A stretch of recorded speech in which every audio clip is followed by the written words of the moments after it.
Hi friends, welcome to VRA cooking channel. ఈరోజు cold కాఫీని ఇంట్లోనే ఎలా తయారు చేయాలో చూపిస్తాను. చాలా సింపుల్గా చేసుకోవచ్చు. బయట కొని తాగే బదులు ఇలా ఇంట్లోనే చేసుకొని తాగేయచ్చు. చల్ల చల్లగా కాఫీ చాలా అంటే చాలా బాగుంటుంది. దీన్ని ఎలా ప్రిపేర్ చేయాలో చూద్దాం. ఒక మిక్సీ జార్ తీసుకొని ఒక 3 టేబుల్ స్పూన్ దాకా కాఫీ పౌడర్ వేసుకోవాలి. నెక్స్ట్ ఇందులోకి ఒక 4 టేబుల్ స్పూన్ దాకా షుగర్ వేసుకోవాలి.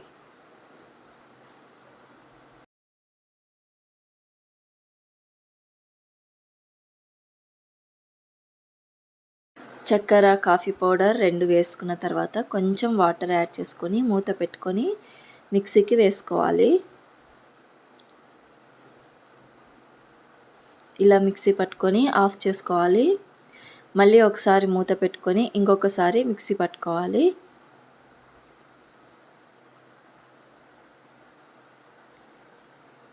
ఇంకోసారి మిక్సీ పట్టుకోవాలి. చూసారు కదా, ఇలా అవుతుంది. ఈ విధంగా వస్తే చాలు. నెక్స్ట్ ఒక గ్లాస్లోకి ఐస్ క్యూబ్స్ వేసుకోవాలి. ఐస్ క్యూబ్స్ వేసుకున్న తర్వాత మనం మిక్సీ పట్టుకున్న ఈ కాఫీ లిక్విడ్ని వేసుకొని ఒకసారి స్పూన్తో బాగా కలుపుకోవాలి. ఇలా బాగా కలుపుకున్న తర్వాత మనం ఐస్ క్యూబ్స్ వేసుకున్నాం కదా, ఆ గ్లాస్లోకి ఇందులో హాఫ్ దాకా కాఫీ లిక్విడ్ వేయాలి. వేసుకున్న తర్వాత పాలని బాగా మరిగించి ఫ్రిడ్జ్లో పెట్టుకోవాలి. పాలు బాగా చల్లపడాలి. ఫ్రిడ్జ్లో పెట్టుకున్న పాలని ఈ కాఫీ లిక్విడ్ వేసిన తర్వాత చల్లటి పాలు ఉంటాయి కదా, ఆ పాలని ఇందులోకి వేసుకోవాలి. పాలు వేసుకున్న తర్వాత మిగిలిపోయిన కాఫీ లిక్విడ్ని కూడా దీనిపైన వేసుకోవాలి.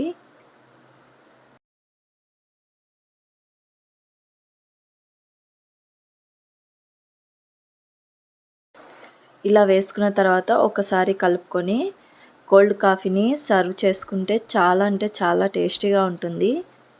బయట కొని తెచ్చుకొని తాగే బదులు ఇలా ఇంట్లోనే చేసుకొని తాగొచ్చు. చాలా అంటే చాలా బాగుంటుంది. ఈ కోల్డ్ కాఫీని మీరు కూడా ఒకసారి ట్రై చేసి చూడండి. అలాగే నా ఛానల్ ఫస్ట్ టైం చూసినట్టయితే సబ్స్క్రైబ్ చేయడం మాత్రం మర్చిపోకండి. లైక్ చేయండి, షేర్ చేయండి. Thank you.